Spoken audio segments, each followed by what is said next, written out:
నమస్కారం TV6 news వార్తలకు స్వాగతం. ముందుగా వార్తలోని ముఖ్యాంశాలు. భూభారతి స్కామ్ పై కఠిన చర్యలు తీసుకుంటామన్న మంత్రి ప్రకటన. అవినీతి కేసులో మీ సేవ నిర్వాహకులను అరెస్టు చేసినట్టు వెల్లడి. అక్రమంగా సంపాదించిన డబ్బు రికవరీ చేస్తామని హెచ్చరిక. పారదర్శకంగా విచారణ కొనసాగుతుందని మంత్రి పొంగులటి స్పష్టం.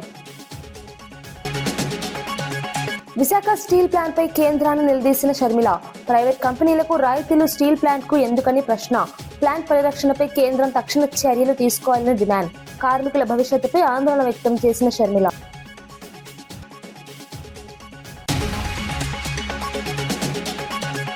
జీవన్ రెడ్డి రాజీనామాపై చర్చలు కొనసాగుతున్నాయన్న మహేష్ గౌడ్. పార్టీ వదిలి వెళ్లొద్దని జీవన్ రెడ్డిని కోరిన పీసీసీ అధ్యక్షుడు. చర్చల తర్వాత కూడా పరిస్థితి మారలేదని నేతల వ్యాఖ్యలు. కాంగ్రెస్ లో ఉద్రిక్తత పెంచిన జీవన్ రెడ్డి వ్యవహారం. కారుణ్య నియామకాలతో కుటుంబాలకు భరోసా కల్పించిన సీతక్క. మృతి చెందిన ఉద్యోగుల కుటుంబాలకు నియామక పత్రాల అందజేత. పెండింగ్ దరఖాస్తులను పరిశీలించి ఉద్యోగాలు కల్పించిన ప్రభుత్వం. బాధిత కుటుంబాలకు ఆర్థిక భరోసా కల్పించడమే లక్ష్యమని వ్యాఖ్య. జీవన్ రెడ్డి రాజీనామా అంశంపై టీపీసీసీ అధ్యక్షుడు మహేష్ కుమార్ గౌడ్ కీలకంగా స్పందించారు.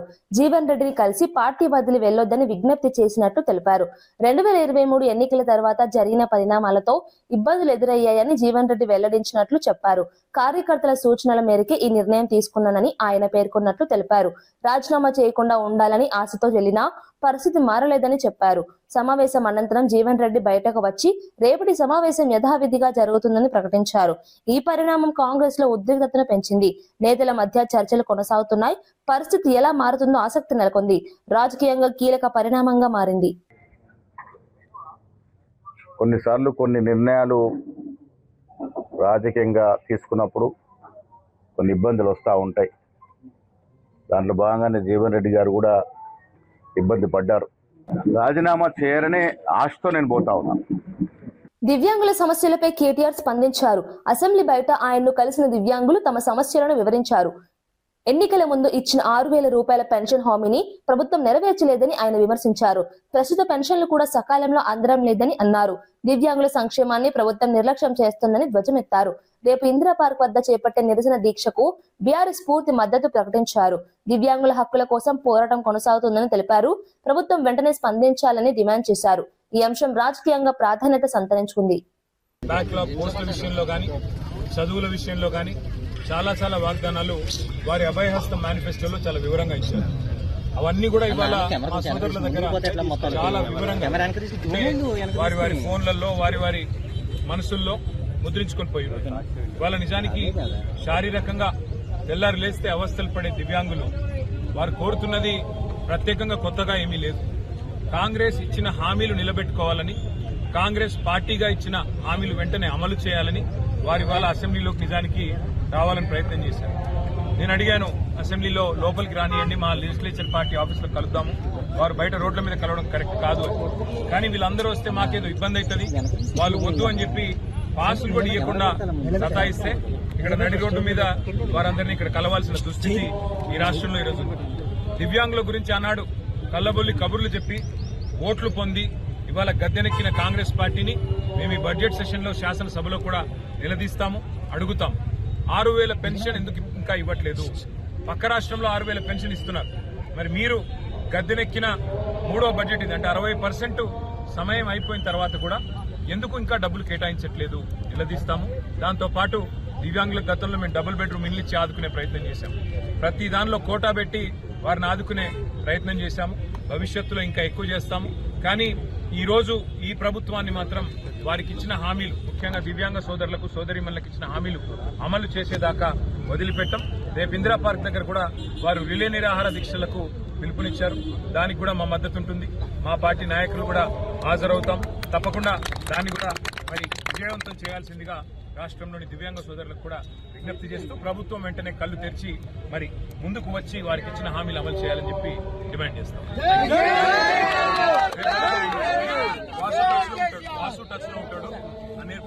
విశాఖ స్టీల్ ప్లాంట్ అంశంపై ఏపీ కాంగ్రెస్ అధ్యక్షురాలు వైఎస్ షర్మిల తీవ్రంగా స్పందించారు. ప్రైవేట్ కంపెనీలకు ఇచ్చే రాయితీలు స్టీల్ ప్లాంట్ కు ఎందుకు ఇవ్వడం లేదని ప్రశ్నించారు. మిత్తల్ కంపెనీపై చూపుతున్న ప్రేమలో కొంతైనా రాష్ట్రానికి కీలకమైన స్టీల్ ప్లాంట్ పై చూపాలని డిమాండ్ చేశారు.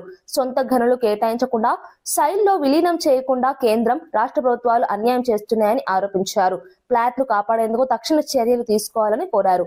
కార్మికుల భవిష్యత్తు దృష్ట్యా ప్రభుత్వం స్పందించాలని సూచించారు. ఈ అంశం రాజకీయంగా చర్చనీయాంశమైంది. స్టీల్ ప్లాంట్ పరిరక్షణపై ఉద్యమాలు మళ్లీ ఊపందుకునే అవకాశం ఉంది. స్టీల్ కి సవతి తల్లి ప్రేమ ఎందుకు అని అడుగుతున్నాం. ఈ రోజుటి వరకు కూడా విశాఖపట్నం స్టీల్ ని ప్రైవేటైజ్ చెయ్యబోము అని ఆన్ పేపర్ ఇచ్చిన దాఖలాలు లేవు. ఇప్పుడు విశాఖపట్నం స్టీల్స్ కి ఐరన్ ఓర్ సప్లై చేస్తునిందో అదే బయలడిల్లా నుంచి కొత్త ప్లాంట్ కి క్యాప్టివ్ మైన్స్ ఇచ్చారు తప్పితే విశాఖపట్నం స్టీల్ కి ఇవ్వాలి అన్న ఆలోచన మీకు ఎందుకు రాలేదని అడుగుతున్నాం. ఇవ్వాల్సిన ప్రోత్సాహాలలో ఒక్కటి కూడా ఇవ్వలేదు. సెయిల్లో విలీనం చేయరు, దేంట్లోనూ రాయితీలు ఇయ్యరు. బీజేపీ అయినా రాష్ట్ర ప్రభుత్వం అయినా కూటమి సర్కారు సమాధానం చెప్పాల్సిన అవసరం ఉంది. కొత్త వాహనాల కొనుగోలుపై ట్యాక్స్ కన్సెషన్లు కల్పిస్తున్నామని వివరించారు. హైదరాబాద్ లో పెట్రోల్, డీజిల్ ఆటోలను ఈవీలుగా మార్చేందుకు ప్రభుత్వం ముందుకు వచ్చిందన్నారు. ఇందుకోసం 200 కోట్ల రూపాయలు కేటాయించినట్లు తెలిపారు. ప్రభుత్వ ఉద్యోగులకు ఈవీ వాహనాలపై 15 నుంచి 20% డిస్కౌంట్ ఇస్తామని చెప్పారు. పర్యావరణ పరిరక్షణ లక్ష్యంగా ఈ చర్యలు చేపడుతున్నామని పేర్కొన్నారు. ప్రజలు ఈ మార్పులను స్వాగతించాలని సూచించారు. 48.9 లక్షల వాహనాలు ఉన్నాయి. టీహెచ్ఎస్సీ పరిధిలో 15 సంవత్సరాలు పైబడిన 21.75 లక్షల వాహనాలు ఉన్నాయి. ఎవరైనా అర్హత కలిగిన వాళ్ళు ట్రాన్స్పరెంట్ గా అందులో ఉన్న నామ్స్ ప్రకారం అప్లై చేసుకుంటే ఇంకా స్క్రాప్ ఆ యూనిట్స్ ను ఇవ్వడానికి మా రవాణా శాఖ సిద్ధంగా ఉందనే మాట కూడా నేను ఈ సందర్భంగా మనవి చేస్తాను. అన్ని ఈవీలు కొనుగోవడంతో పాటుగా దానికి అందుబాటులో ఉండే విధంగా ఛార్జింగ్ స్టేషన్స్ కూడా డెవలప్మెంట్ చేసే విధంగా ప్రయత్నం చేస్తున్నాం. అధ్యక్ష, హైదరాబాద్ లో ఉన్నటువంటి అన్ని పెట్రోల్, డీజిల్ ఆటోలన్నింటినీ ప్రభుత్వ ఖర్చుతోటి రెట్రోఫిట్ చేసి హైదరాబాద్ క్యూర్ ఏరియా లోపల ఒక్క ఆటో కూడా డీజిల్, పెట్రోల్ లేకుండా ప్రభుత్వం నిర్ణయం తీసుకుంది. దాని కొరకు బడ్జెట్ అప్పుడు కూడా 200 కోట్లు కేటాయించడం జరిగింది. ఉన్న వాహనాలు కొంత దూరం లాంగ్ జర్నీ వస్తే ఫర్ లోకల్ ఎక్కువ పెట్రోల్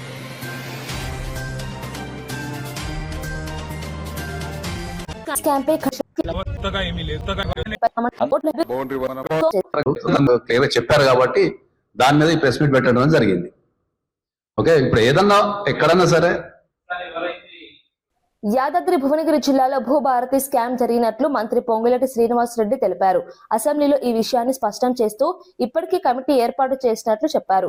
ఈ అవినీతి వ్యవహారంలో పాల్గొన్న మీ సేవ నిర్వాహకులను అరెస్టు చేసినట్లు వెల్లడించారు. అధికారులు ఎవరైనా తప్పు చేసినా వదిలిపెట్టమని హెచ్చరించారు. అవినీతి ద్వారా సంపాదించిన డబ్బులు తిరిగి రికవరీ చేస్తున్నామని తెలిపారు. పారదర్శకంగా విచారణ కొనసాగుతుందని చెప్పారు. ప్రజలకు న్యాయం చేయడమే ప్రభుత్వ లక్ష్యమని పేర్కొన్నారు. ఈ వ్యవహారం రాష్ట్రంలో చర్చనీయాంశమైంది. మరిన్ని అరెస్టులు జరిగే అవకాశం ఉందని సంకేతాలు ఇచ్చారు. అధ్యక్ష, ఎవరైతే తప్పు చేశారో ఆ తప్పు చేసిన వారు మీ సేవ వారా అధికారులు అన్నది ఇప్పటికే ఒక ఉన్నత స్థాయి కమిటీ చేశాం. ఆల్రెడీ ఫస్ట్ ప్రైమరీ రిపోర్ట్ వచ్చింది. ఫైనల్ రిపోర్ట్ కూడా షార్ట్లీ రాబోతుంది. అధ్యక్ష, తప్పు ఎవరైతే చేశారో ఆల్రెడీ దానికి సంబంధించి మీ సేవకు సంబంధించిన వాళ్ళని ఇప్పటికే 4-5 అరెస్ట్ చేయడం జరిగింది. అధికారులకు తప్పు చేసింది రుజువు కావడంతోనే అధికారులు ఎంత పెద్దవారైనా అది సిసిఎల్ఐలో ఉన్నా ఎంఆర్ఓ ఆఫీసులున్నా ప్రభుత్వం అటువంటి వారిని ఉపేక్షించదు. ప్రజలకి గాని రైతులకి గాని అదనంగా ₹1 కూడా వారి దగ్గర నుంచి వసూలు చేయకుండా ప్రభుత్వ సొమ్ము ఎవరైతే కొల్లగొట్టారో వారి దగ్గర నుంచే రికవరీ చేయటం జరుగుద్దని తమరి ద్వారా గౌరవ సభ్యులకు తెలియజేస్తున్నాను. అధ్యక్ష, ఓకే. మంత్రి సీతక్క కారుని నియామకాల ద్వారా అనేక కుటుంబాలకు భరోసా కల్పించారు. విధి నిర్వహణలో మరణించిన ప్రభుత్వ ఉద్యోగుల కుటుంబాలకు నియామక పత్రాలు అందజేశారు. పెండింగ్ లో ఉన్న దరఖాస్తులను పరిశీలించి అర్హులైన వారికి త్వరితగతిన ఉద్యోగాలు కల్పించారు. ఈ పథకం ద్వారా బాధిత కుటుంబాలు ఆర్థికంగా నిలదొక్కునే అవకాశం కలుగుతుందని పేర్కొన్నారు. ప్రభుత్వ బాధ్యతగా ఈ చర్యలు చేపట్టామని చెప్పారు. ఉద్యోగాలు పొందిన వారు సమాజానికి సేవ చేయాలని సూచించారు. ప్రజలకు అందుబాటులో ఉండే నాయకత్వం చూపుతున్నారని అభిప్రాయాలు వ్యక్తమవుతున్నాయి. ఈ చర్యతో అనేక కుటుంబాలకు ఉపశమనం కలిగింది. ప్రభుత్వం సంక్షేమానికి ప్రాధాన్యత ఇస్తోందని స్పష్టం చేశారు. మరి ఇన్నాళ్లకు మన ముఖ్యమంత్రి రేవంత్ రెడ్డి గారి ఆధ్వర్యంలో ఈ ట్రైబల్స్కి అందరికి కూడా కార్య నియామకం కింద వివిధ పోస్టులు ఇవ్వడం చాలా సంతోషం. ఈరోజు మన కొత్తగూడ మండలం కేంద్రంలో పాకాల కొత్తగూడ మండల కేంద్రంలో ఇవ్వడం జరిగింది. జవహర్ నగర్ డంపింగ్ యార్డు సమస్యపై మేడ్చల్ ఎమ్మెల్యే మల్లారెడ్డి అసెంబ్లీలో ఆవేదన వ్యక్తం చేశారు. గతంలో నిధులు కేటాయించి అభివృద్ధి చేసిన ప్రస్తుతం కాలుష్యం తీవ్రంగా పెరిగిందని తెలిపారు. పరిసర ప్రాంతాల్లో ప్రజలు అనారోగ్య సమస్యలతో బాధపడుతున్నారని పేర్కొన్నారు. ప్రభుత్వం తక్షణ చర్యలు తీసుకోవాలని డిమాండ్ చేశారు. ఇన్ఛార్జి మంత్రి శ్రీధర్ బాబు స్పందించి సమస్యను పరిశీలించాలని కోరారు. ప్రత్యేక నిధులు కేటాయించి పరిష్కారం చూపాలని సూచించారు. ప్రజల ఆరోగ్యం దృష్ట్యా చర్యలు అవసరమని అన్నారు. ఈ అంశం అసెంబ్లీలో చర్చనీయాంశమైంది. సమస్య పరిష్కారంపై ప్రభుత్వం స్పందించాల్సిన అవసరం ఉందని పేర్కొన్నారు. మిత్రులైన నాకు అప్పుడు ఆయన మంత్రి ఉన్నప్పుడు 2009 నా కాలేజీలకు హెల్ప్ కూడా చేసిండు ఆయన. కానీ అట్లా వచ్చినందుకు ఇప్పుడు మళ్ళా మాకు ఇన్ఛార్జ్ మంత్రి అయినందుకు చాలా హ్యాపీగా ఫీల్ అయినా. కాకపోతే ఇప్పుడు ఎంత బాధపడుతున్నా అంటే అంత బాధపడుతున్నా, భరించలేను ఆ బాధను. నా గుండె ఇట్లా బాధతోటి భరించలేకపోతున్నా. ఎందుకంటే జవాన్ నగర్ అనే ప్రాంతము నా గుండెకాయ. అలా ప్రజలకు చెప్పిన, అందరికి చెప్పిన, దాన్ని అంతా కూడా జిహెచ్ఎంసి మొత్తం చెత్త అంతా తెచ్చి కొన్ని ఏళ్ల సందే అడ్డే వేస్తున్నారు. పర్లే వేస్తున్నారు, అది కాంగ్రెస్ టైంలో సందే వేస్తున్నారు, ఇప్పటిదాకా కూడా వేస్తూనే ఉన్నారు. అది కంటిన్యూ కాంట్రాక్ట్ ఉంది వేస్తున్నారు. మీ దాంట్లోనే కంటిన్యూషన్ అని చెప్తున్నా. నా జర ఓపిక పడతా, నీకు దండం పెడతా. ఎందుకంటే ఆ చెత్త వేసినప్పుడు, నేను మంత్రి ఉన్నప్పుడు మా కేటీఆర్ గారు 500 కోట్లు ఇచ్చిండు. చెత్తతోటి కరెంటు తయారు చేసే ఉత్పత్తి ప్లాంట్ ఆడ తయారు చేసినాం. దాన్ని అది కాకుండా 144 కోట్లతోటి క్యాపింగ్ పెట్టిన, మొత్తం మట్టి పోసి గడ్డి పెట్టి అది గుట్ట లెక్క తయారు చేసినాం. దానికి తోడు వర్షాకాలంలో అందులో వచ్చిన మురుగునీళ్ళు అంత వస్తే ఫిల్టర్ చేసేందుకు 250 కోట్లు ఇచ్చినాం. వాటి ఎస్టీపీ అంత బాగా చేస్తే అందంగా వాసన రాకుండా చేస్తాం నా మంత్రి ఉన్నప్పుడు మా కేటీఆర్ సార్. అటువంటిది ఇప్పుడు 2 సంవత్సరాలు 4 నెలల సంది భరించలేము. కొత్త గుట్ట చెత్తకుండి తయారు చేసారు, కొత్తది ఒకటి. అది రోగాన బారి పడుతున్నారు. వాటర్ల పొల్యూషన్, గాలిల పొల్యూషన్, భూమిల పొల్యూషన్, మురికి నీరు ఉండలేక 2 లక్షలన్నర ప్రజలు ఉంటున్నాడు. దయచేసి అన్నా శ్రీధర్ అన్న, నువ్వంటే నాకు చాలా అభిమానం. నన్ను పగబట్టకన్నా. ఎందుకంటే నా నియోజకవర్గం బంగారం అసుంటి, దేశంలోనే నంబర్ 1 అసుంటి మేడ్చల్ నియోజకవర్గం.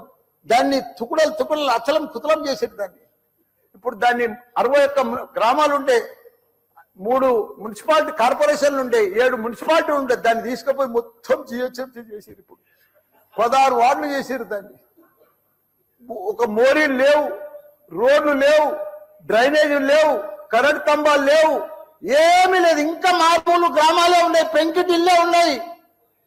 దాన్ని తీసుకుపోయి జిహెచ్ఎంసీలో కలిపారు. హైదరాబాద్ మస్తు డెవలప్ అయింది. కానీ ఆ జిహెచ్ఎంసీలో కలిపినప్పుడు, దాంట్లో కలిపినప్పుడు దయచేసి స్పెషల్ కేటగిరీ కింద జిహెచ్ఎంసీ చెత్తంతా ఆడికే వస్తుంది. దాన్ని ఒకటి క్లీన్ చేసి మీకు దండం పెడతా. ఎందుకంటే అక్కడ నేను ఉండలేకపోతున్నా. నేను ఎందుకు వస్తున్నా, ఎందుకు గెలిచినరా ఇక్కడి నుంచి అని భరించలేకపోతున్నా. నేను శ్రీధర్ అన్న, నీకు దండం. సంగారెడ్డి జిల్లా పోతిరెడ్డిపల్లిలో టీబీ అవగాహన కార్యక్రమం నిర్వహించారు. ప్రపంచ క్షయవాది దినోత్సవం సందర్భంగా ఈ కార్యక్రమం చేపట్టారు. జిల్లా కలెక్టర్ ప్రావీణ్య జెండా ఆవిష్కరించి కార్యక్రమాన్ని ప్రారంభించారు. టీబీ ముక్త్ భారత్ కార్యక్రమాన్ని ప్రజలు ఉపయోగించుకోవాలని పిలుపునిచ్చారు.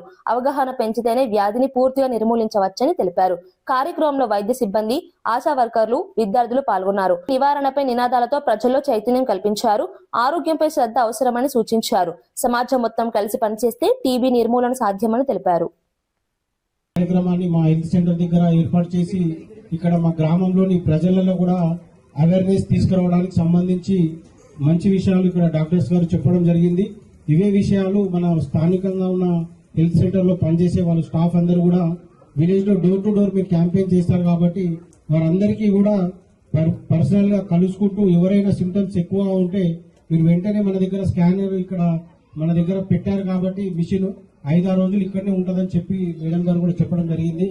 ఇక్కడ ఉన్న ఈ ఏర్పాట్లను వినియోగించి స్థానికంగా ఉన్న ఎవరైనా పేషెంట్స్ ఉంటే వారిని తీసుకొని వచ్చి వారికి అవేర్నెస్ కలిగించి గవర్నమెంట్ వాళ్ళకి ప్రొవైడ్ చేసే ఈ 6,000 కానీ వాళ్ళకు కిట్ కానీ ఏదైతే ఇస్తున్నారో వాళ్ళకి చెప్పి వాళ్ళ లోపల ధైర్యం నింపి ఇది ఇంకొకరికి సోకకుండా మనం జాగ్రత్త పడి మన వంతు సహాయంగా మనం పనిచేయాలని, అందులో భాగంగా నేను కూడా వార్డు కౌన్సిలర్ గా నేను కూడా ఈ విలేజ్ లో అవేర్నెస్ ప్రోగ్రామ్ ని ప్రతి ఒక్కరికి మాకు తెలిసిన మా యూత్ సభ్యుల ద్వారా విలేజ్ మొత్తం తిరిగి ఎవరైనా అలాంటి పేషెంట్స్ ఉన్నా కూడా మీ దృష్టికి తీసుకొచ్చి మల్లాపూర్లో నూతన మొబైల్ లాంచ్ కార్యక్రమం ఘనంగా నిర్వహించారు. తిరుమల మొబైల్ షాప్ లో నిర్వహించిన ఈ కార్యక్రమానికి నటి ఇనియా సుల్తానా ముఖ్య అతిథిగా హాజరయ్యారు. నథింగ్ ఆర్ మొబైల్ ను అధికారికంగా లాంచ్ చేశారు. ఈ మొబైల్ ప్రత్యేకతలు ప్రపంచ స్థాయిలో ఉన్నాయని నిర్వాహకులు తెలిపారు. మెటాలిక్ డిజైన్, ఫాస్ట్ ఛార్జింగ్, అద్భుతమైన కెమెరా ఫీచర్లు ఉన్నాయని వివరించారు. వినియోగదారులకు కొత్త అనుభూతి అందిస్తుందని చెప్పారు. కార్యక్రమంలో స్థానికులు, అభిమానులు పెద్ద సంఖ్యలో పాల్గొన్నారు. టెక్నాలజీ రంగంలో ఇది కొత్త మైలురాయిగా భావిస్తున్నారు.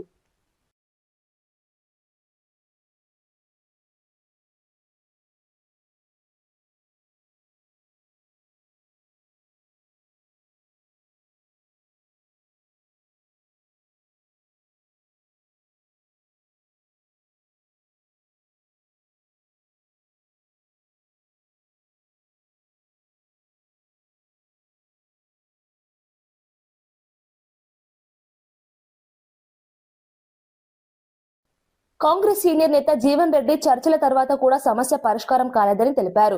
పిసిసి అధ్యక్షుడు మహేష్ కుమార్ గౌడ్, ఏఐసిసి కార్యదర్శి సచిన్ సావంత్, విప్ ఆది శ్రీనివాస్ తో సమావేశం అనంతరం మీడియాతో మాట్లాడారు. పరిస్థితి క్లిష్టంగా మారిందని పేర్కొన్నారు. పార్టీ మారడం సులభ నిర్ణయం కాదని అన్నారు. అయినప్పటికీ పరిస్థితుల వల్ల ఈ నిర్ణయం తీసుకోవాల్సి వచ్చిందని తెలిపారు. పార్టీలో జరుగుతున్న పరిణామాలు తనను తీవ్రంగా ప్రభావితం చేశాయని చెప్పారు. భవిష్యత్తు నిర్ణయంపై త్వరలో స్పష్టత ఇస్తానని సూచించారు. ఈ పరిణామం కాంగ్రెస్ లో కలకలం రేపుతోంది. తదుపరి పరిణామాలపై ఆసక్తి నెలకొంది. సాగడానికి కొరకు ఏదైతుందో వారి అభిప్రాయం చెప్పి కొంత నన్ను సంయమనం పాటించడానికి వచ్చి ఉండొచ్చు. అసలు సమస్యకు పరిష్కారం అనేది వాళ్ళ దగ్గర లేదు, నా దగ్గర. ఏది ఉన్నా కానీ మనిషికి కావాల్సింది రాజకీయ ప్రజాజీవితంలో గౌరవం కావాలి. ఆ గౌరవం పొందలేనప్పుడు ఎవరం కూడా ఏదైతుందో ప్రజా జీవితం కొనసాగడం అనేది సాధ్యం కాదు. నా గౌరవం నిలబెట్టడానికి, నా తోడు నిలవడానికి ఏదైతుందో, నా సహచరులు ఏదైతుందో ముందుకు వస్తున్న అందరికి నేను కృతజ్ఞునిగా ఉంటా. రేపు 10 గంటలకు అనుకుంటున్నాం బండారు గార్డెన్ లో అందరం కూడా కలిసి గట్టిగా నా నిర్ణయాన్ని నేను ప్రకటించబోతున్నా.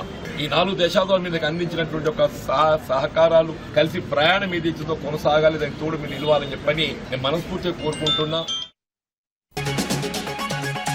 భూభారతి స్కామ్ పై కఠిన చర్యలు తీసుకుంటామన్న మంత్రి ప్రకటన. అవినీతి కేసులో మీ సేవ నిర్వాహకులను అరెస్టు చేసినట్టు వెల్లడి. అక్రమంగా సంపాదించిన డబ్బు రికవరీ చేస్తామని హెచ్చరిక. పారదర్శకంగా విచారణ కొనసాగుతుందని మంత్రి పొంగులటి స్పష్టం. విశాఖ స్టీల్ ప్లాంట్ పై కేంద్రాన్ని నిలదీసిన షర్మిల. ప్రైవేట్ కంపెనీలకు రాయితీలు స్టీల్ ప్లాంట్ కు ఎందుకని ప్రశ్న. ప్లాంట్ పరిరక్షణపై కేంద్రం తక్షణ చర్యలు తీసుకోవాలని డిమాండ్. కార్మికుల భవిష్యత్తుపై ఆందోళన వ్యక్తం చేసిన షర్మిల.